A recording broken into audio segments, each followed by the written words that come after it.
You're watching Inside Atlanta's Music Artists.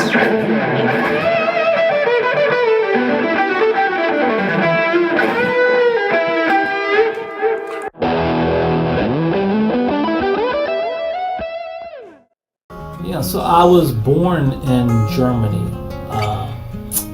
and my dad was in the military, so we traveled around a lot.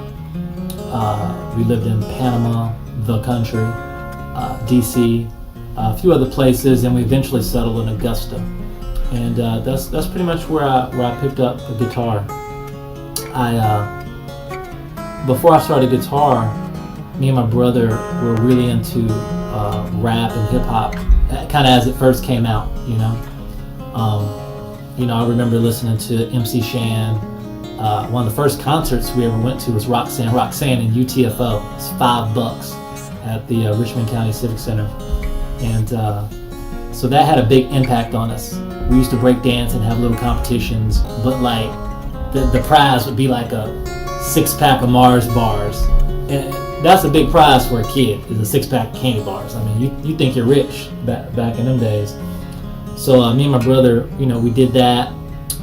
Eventually, I saw this movie called Crossroads with Ralph Macchio, Steve Vai, Joe Seneca, and I think Rod Cooder also did some of the soundtrack work. I saw that movie, and the scene at the end, there's a guitar duel with Ralph Macchio, who's the hero, and Steve Vai, who's like the guitar player for the devil or whatever. And very cool movie. That guitar scene at the end just really blew my mind. Made me want to pick up guitar. I think, Sebastian, therefore I am. Very good Briss, now show them why.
owner of Stonehenge Recording, where we recorded my latest album, You Don't Know Me. Hi, my name is Jim Zampano. I'm a studio owner, manager, audio engineer. I've been here in Atlanta since around 1984 as a manager, assistant engineer, audio engineer. We're at my studio, Zach, here on Antone Street in Atlanta. I've been here for 13 years. I have worked in this neighborhood for quite some time. In fact, the studio right next door to me, I helped build. It's now known as Stankonia, but back in 1984, a guy named John Merritt had built it up as Soundscape, and did a lot of engineering here with local artists. And somewhere around late 80s, early 90s, LA and Babyface moved to town, and I got the opportunity to work for them. They were looking for a studio manager, help them run their new place, and happened to be in the right place at the right time. And it was over there right next door for me at Soundscape. So that was kind of the beginning of me learning what it was to make hit records, and that was a nice long run with those guys. And later on, about 95 or 6, I had left LaFace and ended up working for a buddy of mine with another great studio here in Atlanta called Tree Sound.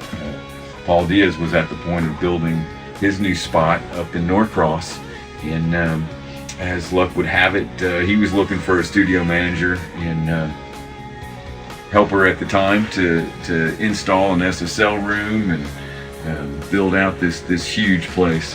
So that was another great experience, and somewhere in the midst of it, I don't know why, they warned me against it all of my career, but I thought it would be good to build my own studio. And so here I am now, 13 years later, and this is it. This is our Neve room. This is actually where I mixed Elliot's record. We recorded it, most of it, in my live room, which is known as Stonehenge here. But mixing in this room was a nice adventure as well. Elliot Holden, what can I say? Man with the guitar. I was just hearing recently from another friend of mine how he enjoyed guitar players, and that's really been my focus as well. Even as a kid, I mean, Jeff Beck was one of my favorite guys to listen to, and I was always a Jimmy Page fan and a Pete Townsend fan, and I just love guitar and how guitar gets expressed. And I have a good friend here in town who's a blues guitar player, a guy named Tinsley Ellis, and we have done 4 of his records here. And during one of Elliot's shows afterwards, he introduced me to a guy named Elliot Holden, and we talked briefly then, and he was telling me about how he'd recorded some stuff at home, and he was looking to do his next recording adventure in a real studio, and was like, you know what, you need to come over to my spot, and I would love to make this record with you. And so that's kind of how it started. He gave me a little demo of his CD, and I was really impressed. Like, okay, good. This is gonna be good. So that's kind of how we got introduced, like Tinsley Ellis, and then it was just come on in the studio, and he had a list of musicians, especially drummers that I knew, Jan Rico, Little John Roberts, that it's like, man, this is just gonna be great. So I was excited right from the get-go. But yeah, that's how we met. Here in Atlanta, my studio was mostly booked by young up-and-coming hip-hop artists, rap artists. We get some R&B, and the amount of record label work has changed quite a bit as well. So it's a little different beast than it was, this industry here in Atlanta. Technology has moved that beast along as well. My favorite people, there's not just one, my favorite people are real. They're authentic people that enjoy playing their instrument. And that does include Elliot and Tinsley and Tony Papamichael. Like I've mentioned, I had the pleasure of working with Stephen Stills at a point here at this studio. That was just a lovely experience. But through the LaFace Records days, I met some great people as well. Whitney Houston was beautiful. Aretha Franklin was a super person to work with and record and to be around.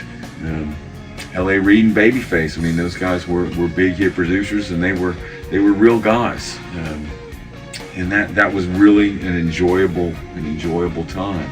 And there's probably a dozen others that my memory just blanks out on.